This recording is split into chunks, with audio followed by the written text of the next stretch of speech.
Hello. Welcome to the Pirate History Podcast. My name is Matt. Thank you for listening. We left Captain Kidd and the Adventure Galley at the island of Madeira. They were collecting wine and water, two very important commodities for any ship, especially those on seafaring voyages, but we're going to be covering several thousand miles today, and we're taking off at a run, so let's jump in. This is episode 243. Ye Honesty of His Design. They only stayed at Madeira for a few days. It really wasn't the kind of place that a crew could kick up their heels. Richard Zacks uses a nice turn of phrase. He says that Madeira was an island of black-skinned slaves serving black-coated Portuguese. It was a stuffy kind of place, rich plantation owners everywhere and ultra-religious to boot. The men of the Adventure Galley were not going to find what they wanted there. They had just finished crossing the Atlantic. And, sailors in the 17th century were rarely tattooed. You would occasionally see it on sailors who served near indigenous cultures with traditional tattoos as part of their culture, but it wasn't something that had reached the greater maritime world yet. The nautical tattoos, which we often associate with pirates, didn't really come into fashion until the whaling boom of the 1800s. But were they in fashion here in 1696, every man on board the Adventure Galley would have just earned an anchor tattoo. That represented a successful voyage across the Atlantic, a pretty big milestone for most sailors. But of course the men weren't after tattoos. They wanted some pleasurable company. And they wouldn't find it at Madeira. They would, though, on the island of Santiago. Today we just call it Santiago, but at the time it was Saint Iago, in the Cabo Verde Islands. I know there's not a lot of difference there listening to it, but there is a space in Saint Iago in contemporary source documents. While Madeira was off the coast of Portugal, the Cabo Verde Islands was off the coast of Western Africa.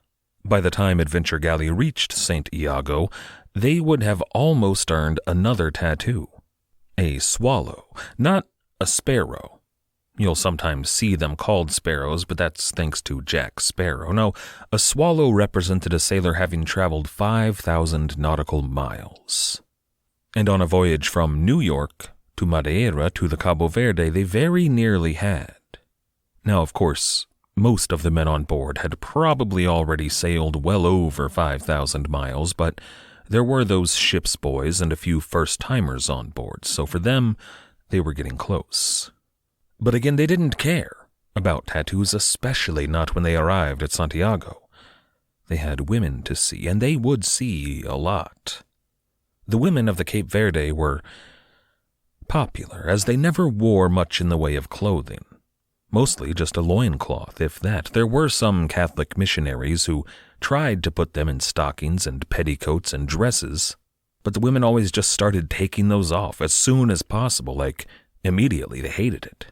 I imagine some priest proselytizing in front of a group of natives, standing at the pulpit talking about sin and whatnot, but then there's this group of women just standing up and pulling off their bonnets and struggling to get out of all of those restrictive articles of clothing. I can picture the priest stammering and saying, no, put your clothes back on, with a bunch of women hopping around on one foot trying to pull a stocking off. But then, once all of the women are back to a state of nudity and comfortable, I imagine them sitting back down and politely listening to what the priest has to say. And listening, but not really listening. The women of Cabo Verde, the native women, were famous all over the world, or infamous, depending on your point of view, for their freedom in lovemaking. And it's hard to say how free they really were from a modern perspective. From an early modern, deeply Catholic perspective, anything outside of joyless marital coitus just for procreation is sinful, so it may or may not have been as wild as they made out, but apparently the women of the Cabo Verde liked presents. You'd bring them a bit of ribbon or some colorful beads, and they'd lead the men away. Not to a secluded spot somewhere, just somewhere comfortable. They were perfectly happy being out in the open in public view. So as you might imagine, the Cabo Verde Islands were a requirement for a number of reasons. The water, first of all. From the Madeira to the Cabo Verde usually used up a ship's stores of water, at least close to. There was also the salt. You'll recall the fancy capturing an English ship at the Cabo Verde that was there for salt. This kind of thing happened a lot, but of course there was the women. And most crews were liable to riot if they weren't allowed to go say hello, which is exactly what the men of the Adventure Galley did. While they stayed at Madeira for only a couple of days, they stayed at the Cabo Verde for a couple of weeks. They finally departed at the beginning of November 1696, and for a while the voyage was uneventful.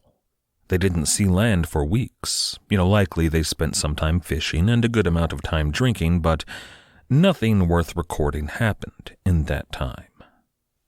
By the time they reached the equator, they would have earned a couple more tattoos. Every man on board would have earned a swallow, had that been the custom at the time, but also a tattoo that, depending on the era, can change. These days you'll often see a turtle, or maybe a compass, but when maritime tattoos first became a thing, they would get a tattoo of the god Neptune, holding his trident, that symbolized crossing the equator.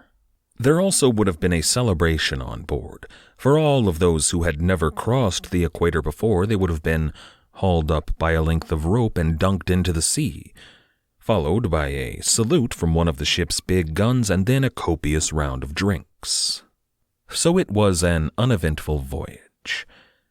But elsewhere in the world, ships were dashing here and there carrying news of William Kidd. They recounted his behavior. They shared the news that he appeared to have gone rogue, that he was leading not a pirate hunting expedition, but a pirate ship. While the Adventure Galley was enjoying a leisurely voyage south, ships from the East India Company or the Navy were all sharing the news that Captain Kidd was not to be trusted. 33 degrees south of the equatorial line, on the 11th of December, the ship's log for the Adventure Galley recorded, quote, "Extraordinary foggy weather coming and going, increasing and decreasing very suddenly." Still, though, the men got to work. They unfurled all of the sails and hoped that they would catch some wind, but so close to the equator it was often difficult to catch a breeze. It was in a situation like this that the oars would be helpful, although, of course, the men weren't happy about it. While they were waiting for the wind, though, up in the mainmast, through the fog, a lookout spotted a tower of sails on the horizon. They would not have called the lookout's perch a crow's nest, not yet, but it was essentially the same thing. A man high up on the mast with a platform and a spyglass keeping watch. The sails that he spotted, though, clearly belonged to a massive ship. And this was a tense moment. A massive ship could be some fat merchantman. But that was less likely than it being either a warship or a heavily armed East Indiaman. Captain Kidd and his mate Henry Reed both took out their own spyglasses and rushed to the rail to see what they could see. In the paintings of Captain Kidd done by Howard Pyle in the early 20th century, he's shown in a dark coat with a bright red kerchief and a wide-brimmed, flat-topped hat. He looks like a villain. But that's not how Captain Kidd actually looked on board. He and his officers would all have worn not navy coats, but a more formal coat, and they would have worn the powdered wigs. Captain Kidd did have a hat for which he was well known. It was a wide-brimmed affair that was not pinned up for firing a musket, so in that respect it's fairly accurate. But here in the early morning there was no sun, just fog, so he wouldn't have been wearing it. But before Captain Kidd or any of the others on board could identify the ship or even spy a flag through their glasses, the lookout called out again, "Sails!" Another ship had appeared, and then again, sails, and again and again. Soon enough there were 5 ships on the horizon, all of them with a heading right toward the Adventure Galley. Nobody yet knew where they were from, but they were certainly dangerous. So Captain Kidd ordered some of his men to work the sails, another group to work the oars, and told them to run for it. The crew ran for hours, and they did pretty well. Most of the ships chasing them fell behind. Adventure Galley was clearly losing them, but one ship in that fleet kept up, in fact, appeared to be gaining on the Adventure Galley. She was a sleek ship and just cutting through the water. Adventure Galley was losing the race. So shortly after noon, Captain Kidd ordered his men to furl the sails and put up their oars, and waited. As evening approached, that warship caught up with the Adventure Galley, but she did not pull up alongside her. She didn't hail her. That warship, and the pirates could now see she was a warship, a fifth-rate ship of the line. She pulled up fairly far from Adventure Galley, but still within range of her guns. And all of the men could now see that she was flying the King's Jack, that precursor to the Union Jack used in the Navy, which might have been a relief. Maybe. Life on board a Navy ship, as we should all know quite well, was awful. A Navyman could expect at the end of the day to receive a piece of hardtack so hard it chipped his scurvy-ridden teeth, and, if they were lucky, a pig's ear that had the color of a metallic rainbow. Beyond that, they were almost always paid with IOUs, so if they managed to make it home, their families were destitute, homeless, and dead. The Navy was an awful, awful experience for all of the regular enlisted men. And never forget, if they were so impertinent as to complain, those men would be beaten at the mast within an inch of their life with a cat of nine tails. That is, if they weren't just killed. So while there may have been a moment of relief that it wasn't an enemy vessel, I imagine a lot of the men thought something like, "Oh good, it's not a French ship, they're not going to kill us, oh crap, it's English." Within a couple of more hours, though, the rest of the fleet had caught up. The second biggest ship was an East Indiaman called, and this is a very creative name, East India Merchant. That was a company ship under a Captain John Clark. There was another company ship, the Scepter, under a Captain Finney, but all of the other ships in this squadron were Navy ships. That particularly fast sixth-rate was called the Tiger, the one that had caught the Adventure Galley. There were 3 other ships of the line, either 5th or 6th rate, called the Kingfisher, the Vulture, and the Advice. There were also a number of frigates kind of hanging around, keeping an eye on the perimeter. But then the flagship of this little fleet, HMS Windsor, a 4th-rate ship of the line with a full complement of 70 guns. She was a big craft. The Windsor was under a Commodore Thomas Warren. Commodore Warren was... Well, you know how the Navy had been having trouble in the 9 Years' War. They kept losing battles, like the Battle of Beachy Head, or the action at Barfleur, or La Hogue.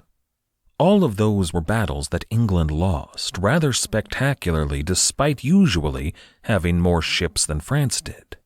Those 3 battles, and all of the losses they entailed, very nearly crippled the Royal Navy. They almost won the war for France. If it weren't for that sudden infusion of cash from William Phipps and La Nuestra Senora, well, they wouldn't have had the funds to rebuild the Navy.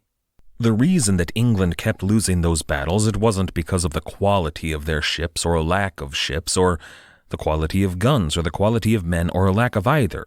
They kept losing because the Navy kept promoting men like Commodore Thomas Warren. Thomas Warren was an idiot, a vain, stupid, cruel idiot. Captain Warren was at all of those 3 battles we just mentioned, and at the first of them, the Battle of Beachy Head, that's the battle. The last battle that Henry Every fought with the Royal Navy. It was the battle that convinced him, you know what? This Navy is done. I can't serve with them anymore, and he left to go work for the private sector because he saw just how inept the men in leadership positions were, and the man that convinced him of that was Commodore Thomas Warren. During the battle, in a ship-of-the-line battle where ships need to stay in the line of battle, Thomas Warren saw an opening. He saw glory and prestige in his future, and he broke the line and went to try to attack the French, therefore leading to the defeat at the Battle of Beachy Head. Thousands of men died because Commodore Warren thought he saw a good opportunity and disobeyed orders. So what did the English Royal Navy do to a man who had just lost so much for them? They promoted him, obviously. Real go-getter, that one. They gave him a bigger, better ship, a third-rate ship of the line. And in that ship he served in those other 2 actions we talked about. Now, I can't find any record of his conduct at either of those, but I assume he probably screwed everything up and got everyone killed. And thanks to his stellar track record, what did the Royal Navy do? They promoted him. They made him a Commodore. They put him in charge of the West Indies Squadron. They made him the Naval Commander-in-Chief of the West Indies.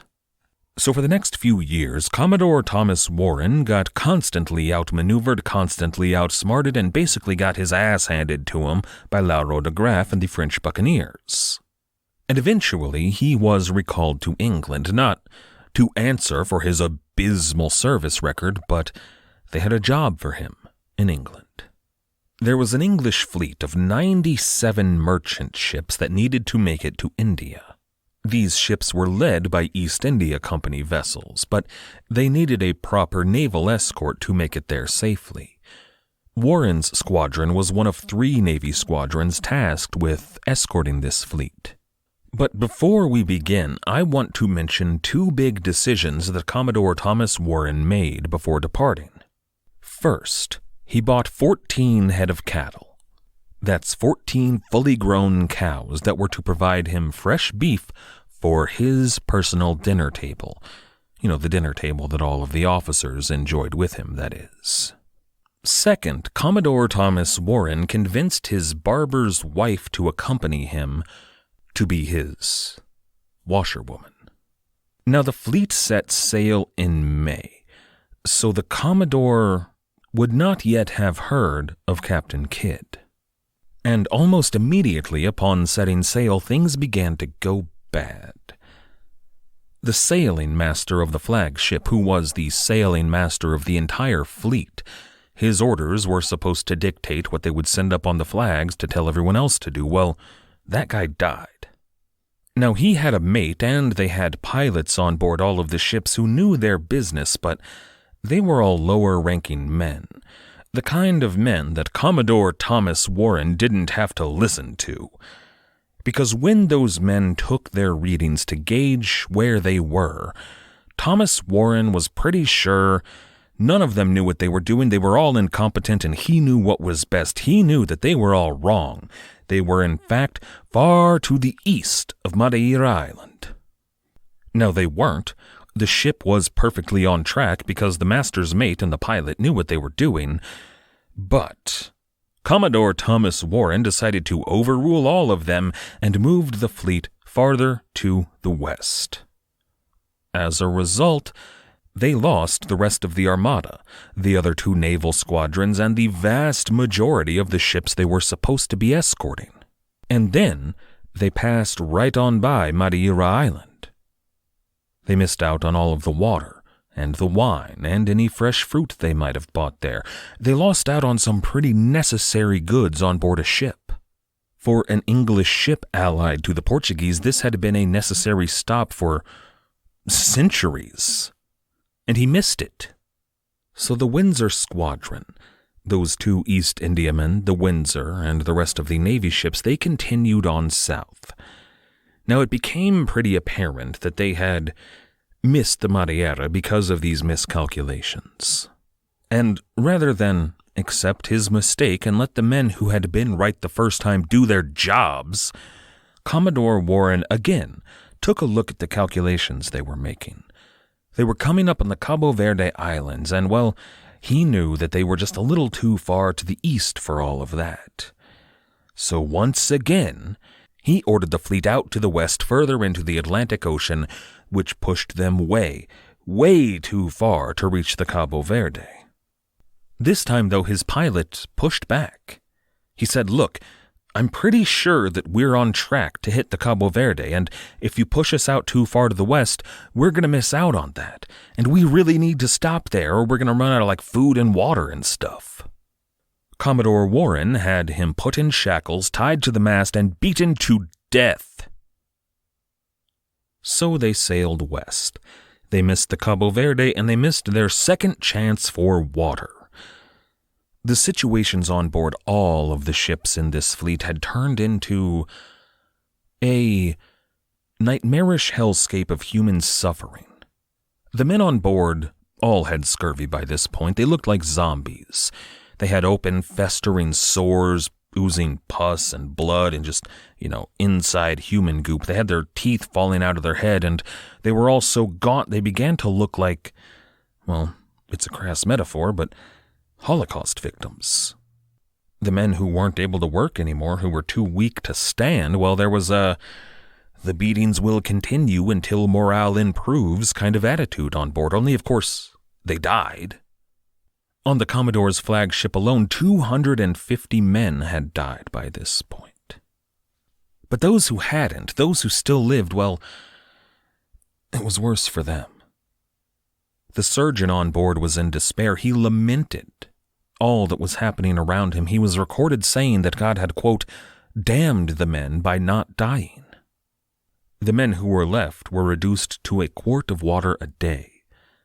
That's a quarter of a gallon. For our non-American friends, that's just about a liter, which is not enough to survive on. The captain of the Scepter, one of the East India Company's ships, said that was, quote, a small quantity to poor men that eat dry biscuit and salted beef boiled in salt water, and in a hot climate, end quote. Meanwhile, how do you expect that Commodore Warren, paragon of the Royal Navy, was doing? Well, while his men were dying of thirst and eating salted beef and busy looking like zombies, well, he still had 12 cows on board. And those cows had plenty of fresh water to drink every day. Otherwise, they might suffer, and can you imagine the quality of the meat? Gasp. And remember, those cows were reserved for his table alone. He maybe could have slaughtered some of them and given the men a meal of fresh beef, not to mention giving them a brief respite from salted beef and saving them the water that the cows were drinking every day for the human beings. But no, he was a scumbag. But it gets worse. Remember the washerwoman? His barber's wife? Well, she was, surprisingly, still doing his laundry and doing it, get this, in fresh water. One of the men on board, a man named Ned Ward, was recorded saying, quote, he would rather see the whole fleet parched up like touchwood for want of water than his washerwoman would be stinted in any way, end quote. And when Commodore Warren was asked about this decision much later on, he was recorded in saying that seawater makes the clothes stiff, and he had to keep up appearances. What am I? A barbarian? But it wasn't just washing his clothes that this washerwoman needed fresh water for. She had to bathe the Commodore in fresh water, and more than that, she had to bathe herself in fresh water. Think about it.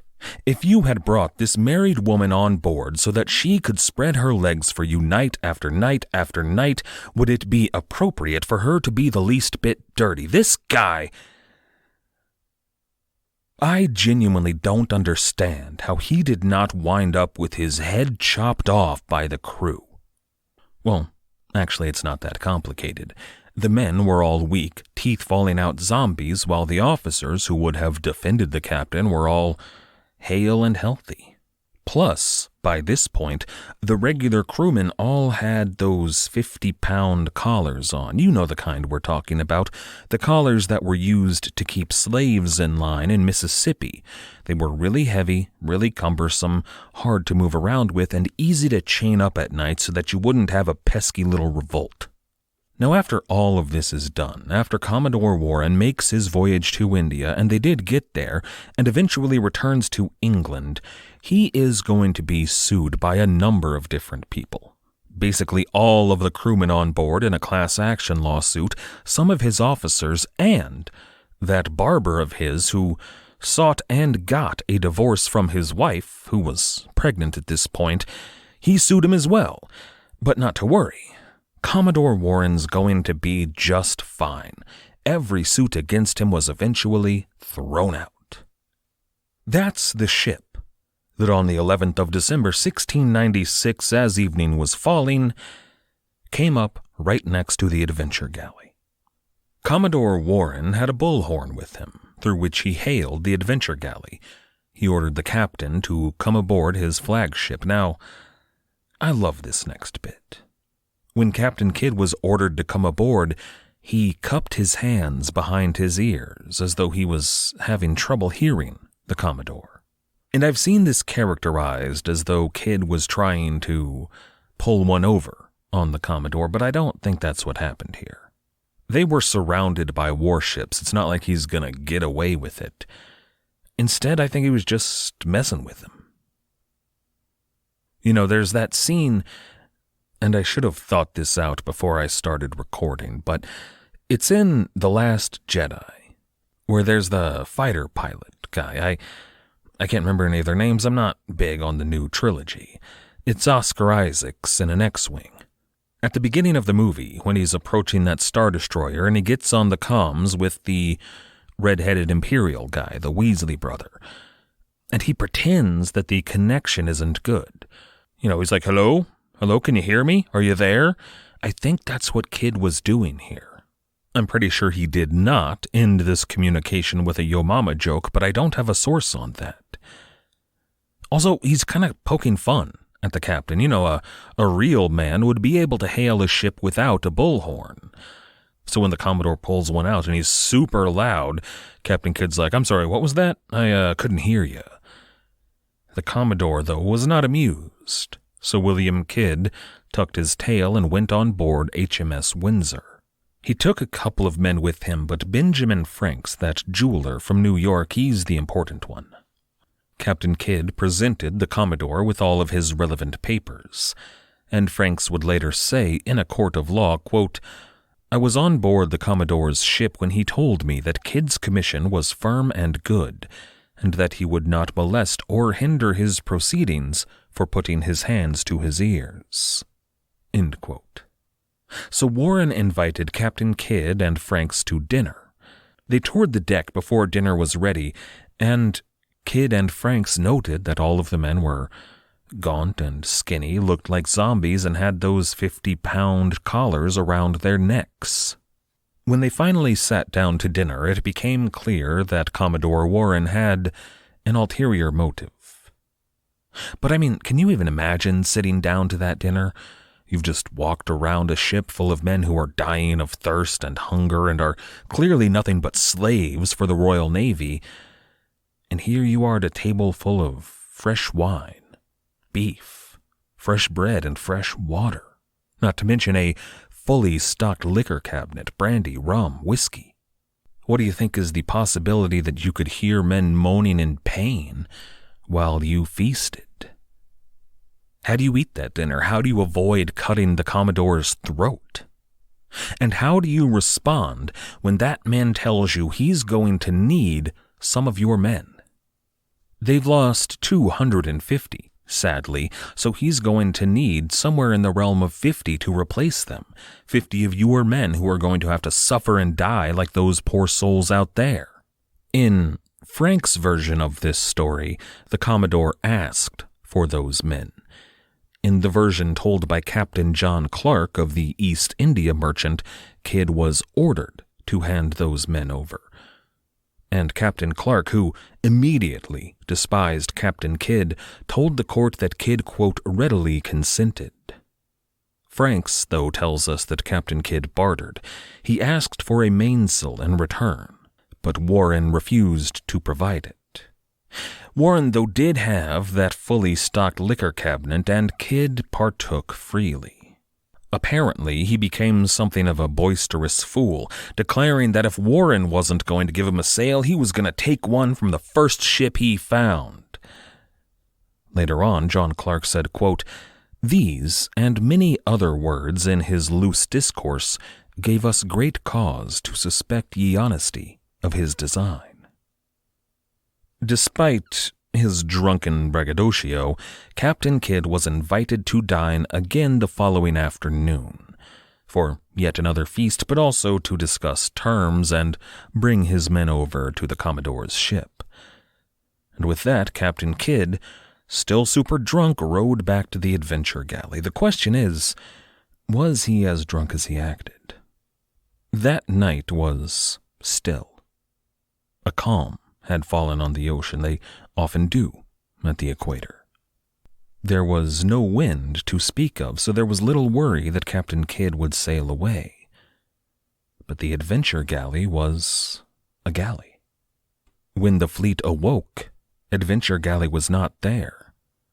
The ship's log of HMS Advice that morning reads, quote, "Last night, Captain Kidd of ye Adventure Galley sailed from us, so that in ye morning we lost sight of him." Captain Kidd had slipped away without handing Commodore Warren his requested men, and the Adventure Galley continued on their way south, on their way to the Cape of Good Hope. Next time, the Adventure Galley rounds the Cape.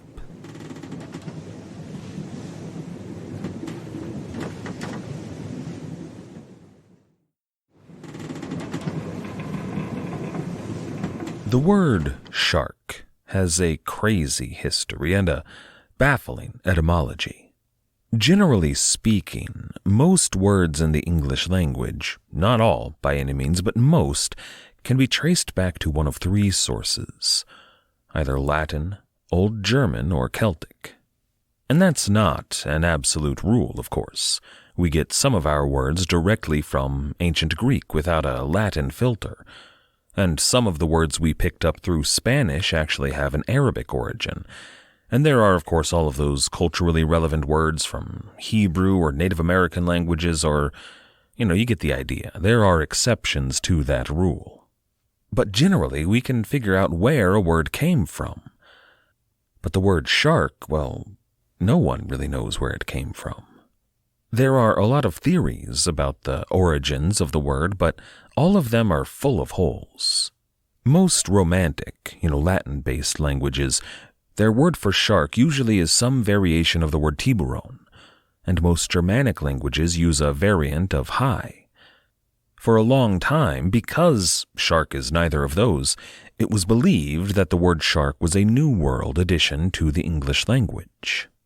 The Oxford English Dictionary used to source the word shark in the Yucatan Mayan word shuk.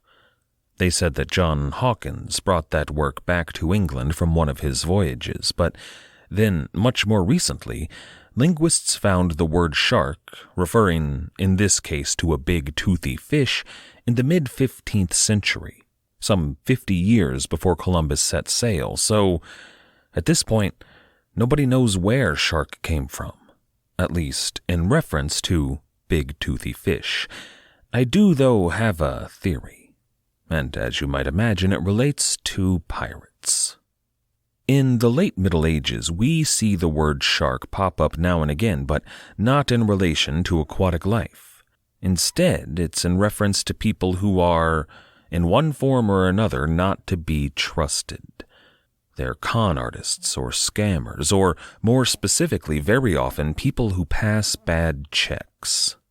I think of words like card sharks or pool sharks, and sometimes you'll see that as card sharp, but that usually just means somebody who's very good at cards. A card shark is somebody who pretends to be very bad, gets you to bet a lot of money, and then is amazingly very, very good and takes all of your money. In the Elizabethan era, we begin to see references to what they called sea sharks. Not the fish, but kind of like the gentlemen adventurers of the Elizabethan era, the privateers under the Queen, but in this case the sea sharks were much less reputable. They weren't Hawkins or Drake or Raleigh. No, these men, they were famous for a tactic that the French, often on the receiving end of this tactic, called a ruse de guerre, in English a ruse of war. They would fly a false flag atop their mast, get in close, and then attack. This is not a tactic unfamiliar to us on the Pirate History podcast. These sea sharks were just pirates. Some of them may have had a letter of marque, but most probably didn't. And I think, and this is just my interpretation, but I think that they used words like sea sharks because the English didn't want to mark their own Englishmen with the mark of an outlaw. More commonly, they would use the euphemism sea wolf that had a less derogatory implication. Wolves are hunters and dangerous, to be sure, but if they were hunting the French or the Spanish or whoever the English hated at the time, well, it was all to the good. I think that sea shark was a euphemism for pirate that the English used to avoid any unfortunate implications about their own men. But here's where things begin to get dicey. How do sailors who sail with dubious legality and who are fond of false flag attacks, how does their name come to mean big toothy fish? And to be fair, I don't have a solid answer for you. We've already seen in the mid-1400s they were using shark to refer to predatory fish, but those sharks that they would see in and around northern and western Europe were usually pretty small. Very occasionally today you will see bigger sharks in the waters off of Western Europe. But of course today we're going through a period of global temperature rise, and in the early modern period they were going through a period called the Little Ice Age, so temperatures were much colder then. They were unlikely to have ever seen a shark until they began to sail to warmer climates. The coasts of Africa, Southeast Asia, the West Indies. It was only then that they would have begun to see things like bull sharks and tiger sharks and great whites. I think, and this is with no evidence that I have to back it up, that the English saw these big, toothy, predatory fish and thought, well, if sea sharks, pirates, hunt you at sea, and you've got these giant, toothy monsters hunting you at sea, well, why not call them sea sharks? And I know it's not exactly a scientifically sound theory here, but when you think about some of the other weird connections that English speakers have used to make new words up on the spot, well, it's not that out of the question. I bring this up today because, well, first of all, I spent several hours researching the etymology of the word shark, and it sent me down a rabbit hole, and it drove me a little crazy, and if I have to suffer, you're going to have to suffer too. But also, the reason I was researching the etymology of the word shark is because Captain William Kidd is about to be known the world over not as a pirate, not yet, but as a sea shark. This is episode 244, A Wolf in Shark's Clothing. We left off last time with Commodore Thomas Warren. Thomas Warren was an awful, awful human being. His crewmen were left to suffer, starve, and die, while he and his officers wanted for nothing in the ways of personal comfort on board a ship. There is nothing good to say about Commodore Thomas Warren. When we left off, the Commodore had just ordered Captain William Kidd to hand over 50 of his own men. That's a full third of his crew of about 150. These men.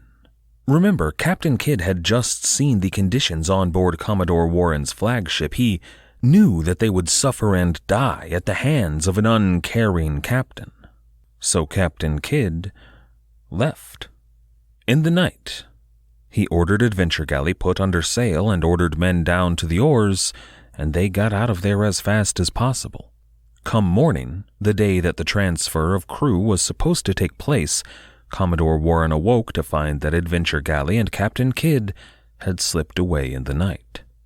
Captain Kidd had, in the view of Commodore Warren, and, let's be honest, in the view of the law and the king and God and country and all of that, Captain Kidd had betrayed him. The eyes of basic human decency may have something different to say about it. Nonetheless, Commodore Warren was displeased, to say the least. Now, in the age of sail, ships sailed faster than they ever had before, but it's still not that fast. And you can see a long, long way on the open ocean. Warren and his lookouts could still see the Adventure Galley's sails making their getaway, but by this point they were a mere speck on the horizon. So Warren ordered his two fastest ships, frigates both of them, the Advice and the Tiger, to sail out and capture William Kidd. Tiger was the same ship that had managed to catch up with Captain Kidd just a day before. But William Kidd had a vast head start, and his oarsmen were working hard to ensure that the ship stayed at absolutely top speed. They had that advantage, but beyond that, Captain Kidd had a plan. He stood on the quarterdeck with his spyglass to his eye, keeping watch on the Commodore's fleet. His first mate stood beside him, and there were lookouts in the rigging doing the same. And there came a moment on that morning of December 12, 1696, when Captain Kidd could no longer see the fleet through his glass. But he waited. After a few long minutes, though, the lookouts announced, "They're out of view, Captain." So Kidd gave the order to change course, suddenly and drastically. That order was relayed down into the lower decks, where the oarsmen began to sweat and swear as they pulled at their oars hard. And if you've ever rowed a canoe, you get the basic idea here. The crew on the port side of the ship, the left side if you're facing the prow, they rowed forward. But on the starboard side, they rowed in the opposite direction, so that they would turn the ship, not quite on a dime, but not too far off. It's the kind of maneuver that would have been impossible on any ship that did not carry oars, so most of the ships of the Age of Sail. And they could turn, yeah, but it would be slower and more arduous. Beyond that, if they lose the wind, they'd be stranded. And your pursuers would be able to catch up with you because they are using the very same winds. But Adventure Galley had the option to furl her sails, to take that sharp, sudden turn, and to head farther out to sea, out to the west. And as soon as the Adventure Galley was out of sight of those two frigates, that's what they did, and they pushed hard at it. Now, they would have furled their sails by this point, which would have made them a lot harder to see, but there still would have been a window of time in which the frigates on their former trail might have been able to see the Adventure Galley on her new heading. But that only would have happened if their pursuers happened to look drastically to the southwest.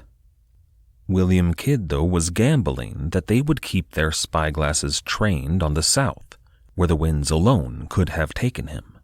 This would have been a tense few hours. Captain Kidd, his first mate, the lookouts, anyone with a spyglass would have had their eyes locked on the two pursuing frigates, looking for any sign that the two ships were changing course, that they were coming after them. But by probably about mid-afternoon, they would have all been secure in the knowledge that the frigates were not following them. The Adventure Galley had slipped their notice and made their way far out to the west, where they could catch the winds to the south and the east, making wide berth of the Cape of Good Hope. Captain Kidd had made his escape. Once Captain Kidd had left Commodore Warren behind, once he had made his successful escape, we lose track of the Adventure Galley for a while. We don't know what they did, but we can surmise their route. Kidd had left behind the trade winds that would have sailed south and east around the Cape.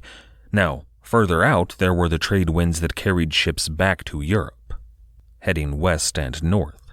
But even farther out than that, there were the Antarctic trade winds, which once again carried ships south and east toward the Indian Ocean. But these were dangerous, unpredictable, and freezing winds. Still, that was the road that Captain Kidd would have taken. It was a dangerous road, make no mistake, but it was dangerous because of the weather, not because of any enemy shipping.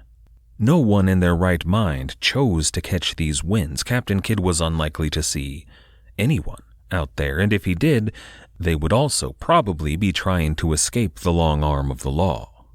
Of course, Captain Kidd was not trying to escape the long arm of the law. He was a legal privateer that had the king's papers in his possession, but maybe it was best to avoid Commodore Warren for a while.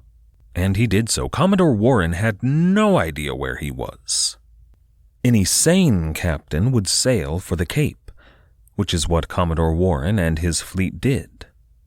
When those two frigates chasing the Adventure Galley realized that they had lost her, they hurried on to the Cape. Warren's fourth-rate HMS Windsor and his fleet of warships and East India Company ships, they followed suit. And they met at Cape Town on the 1st of January 1697. And I call it Cape Town, but that's not actually accurate for 1697. It was still Dutch territory. I suppose they may have called it something like Kaapstad, but I can't actually find any Dutch name for the colony aside from the Cape of Good Hope anywhere. Regardless, calling it Cape Town still wouldn't be accurate because there really wasn't a town there in 1697. There was a castle, the Cape of Good Hope Castle, and it's one of the great VOC factories of all time. It may not have been a town, but it was large enough to be one. It was a huge compound that housed barracks and homes and a manor for the governor and, naturally, a bunch of warehouses. But it was a castle. There were high, strong walls surrounding the entire settlement, and they had cannons guarding every approach. Including approaches by land, the locals did not like the East India Company, but most of their cannon did guard Table Bay and their harbor. Now, in The Pirate Hunter, Richard Zacks calls the Dutch, quote, a rising power in the East Indies trade. And that's true. They had yet to reach the zenith of their power. They were still rising, but it kind of makes the Dutch sound like plucky up-and-comers, doesn't it? Real underdogs.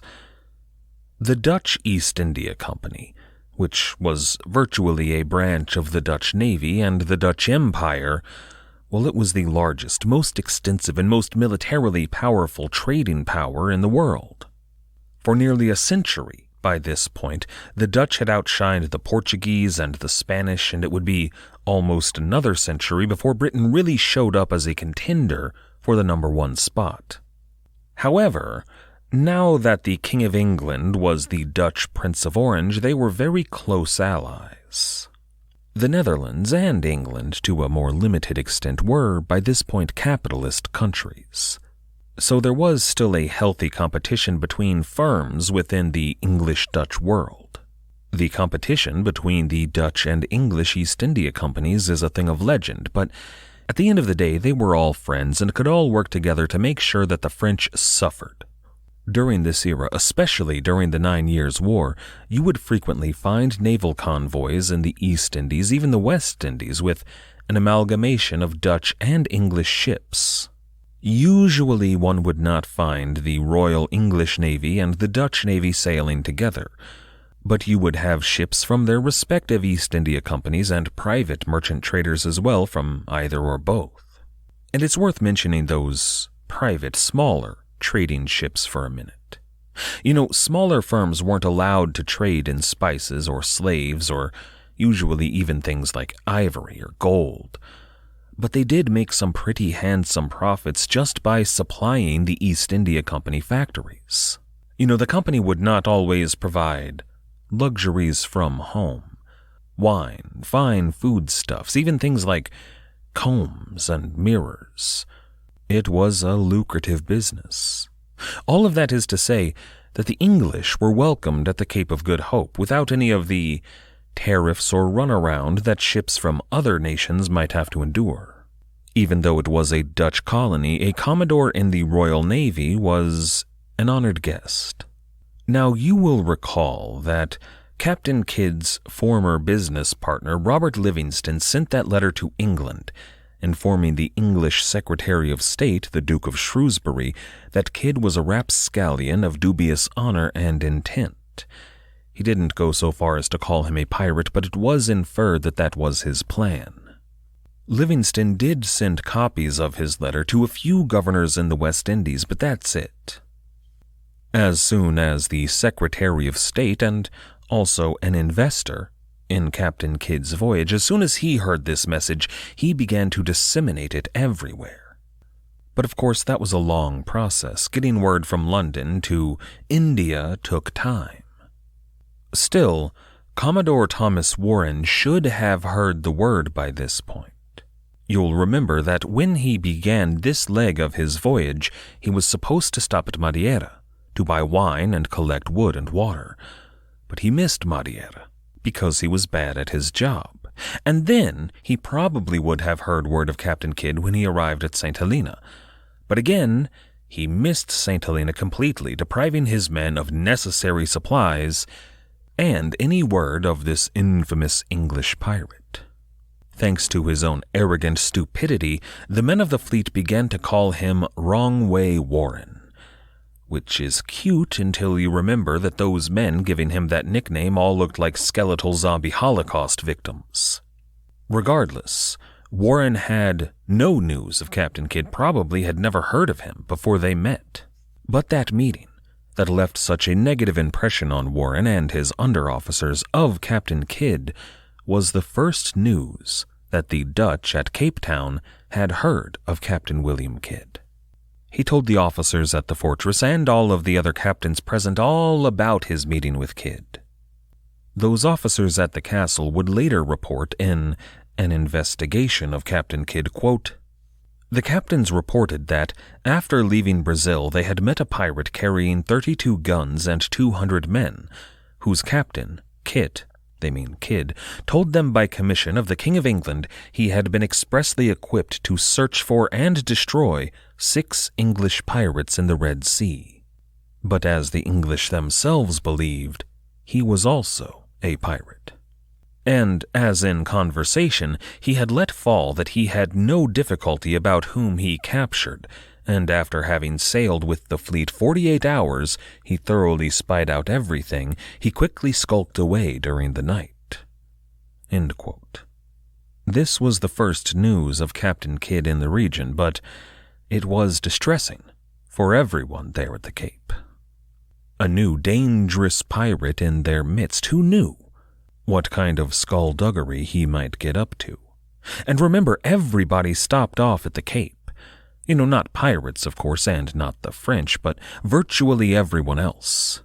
It was the best place to stock up on water and wood and food for thousands of miles.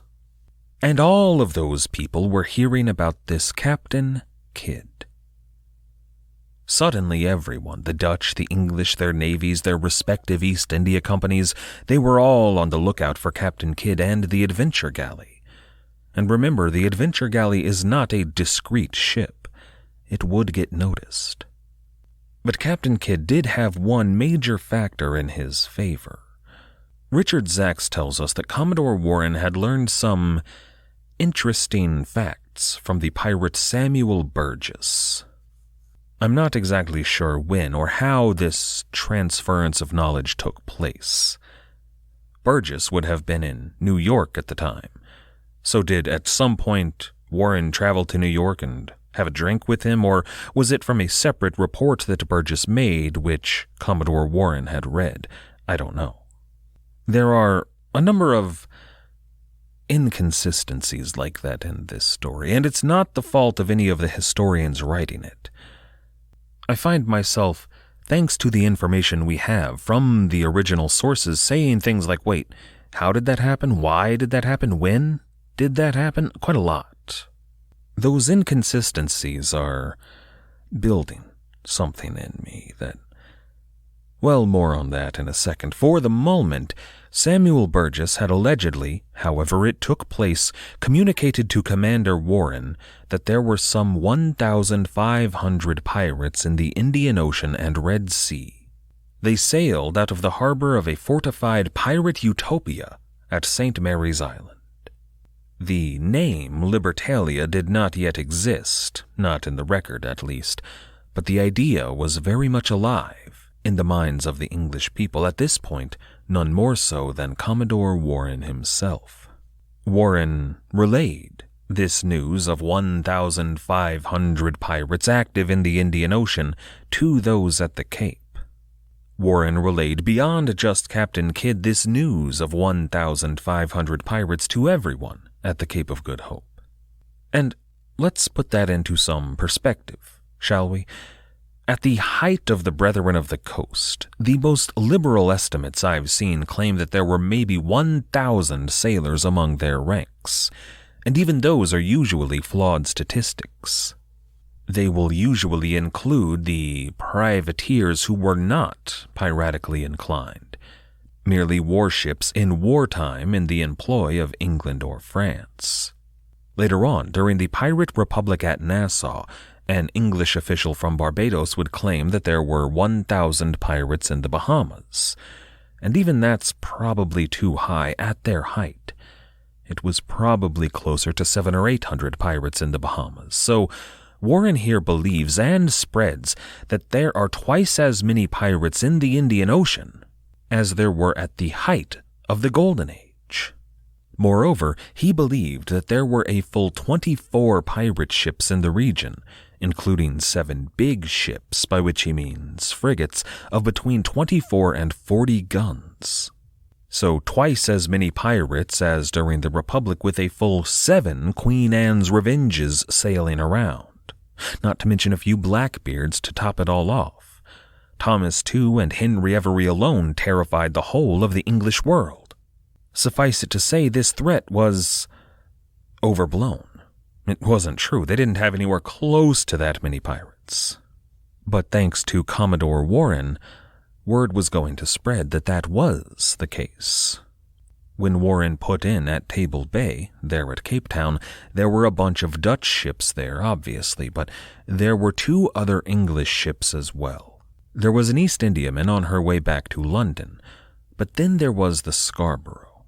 The Scarborough was one of those private ships we mentioned, not an East Indiaman, but this particular ship was on her way to India and carried a supercargo, which is what they call a VIP.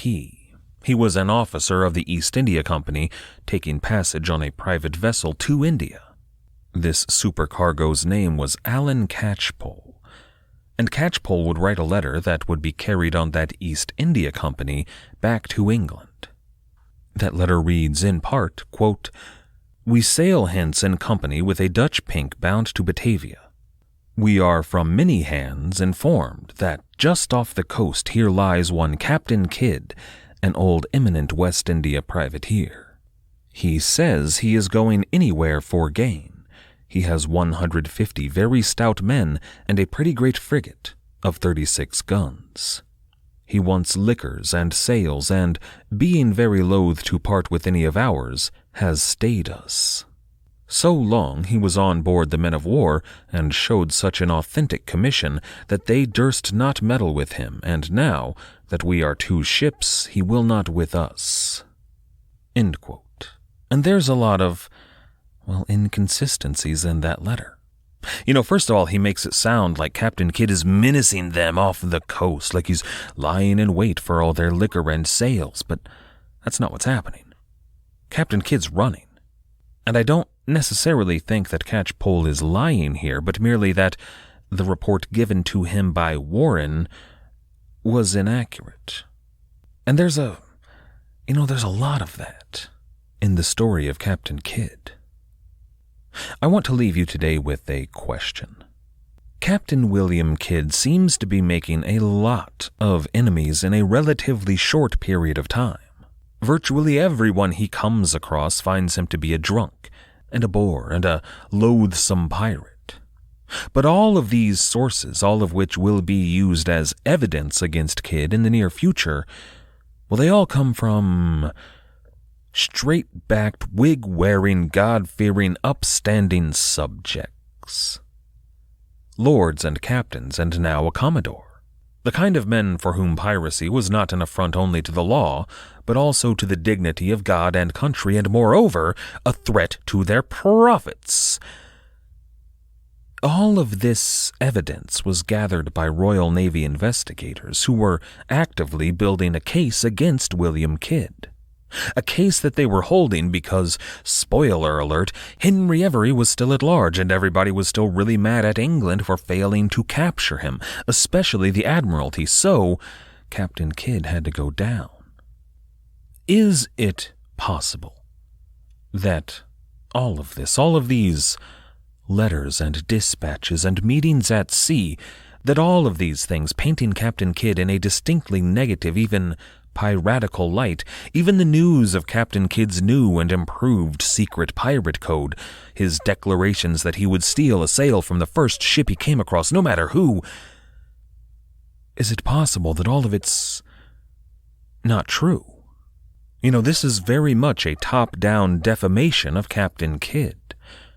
I suppose the question about Captain William Kidd here is, would the elite of English society in 1697, the same group, the Admiralty that produced and promoted vile human scum like Commodore Thomas Warren, would it be below them to fudge the truth a little bit, to fabricate a story, and to create a villain out of whole cloth to serve their own ends? I'll let you decide. But of course the answer is they would absolutely do something like that. Next time, Captain Kidd arrives at Libertalia.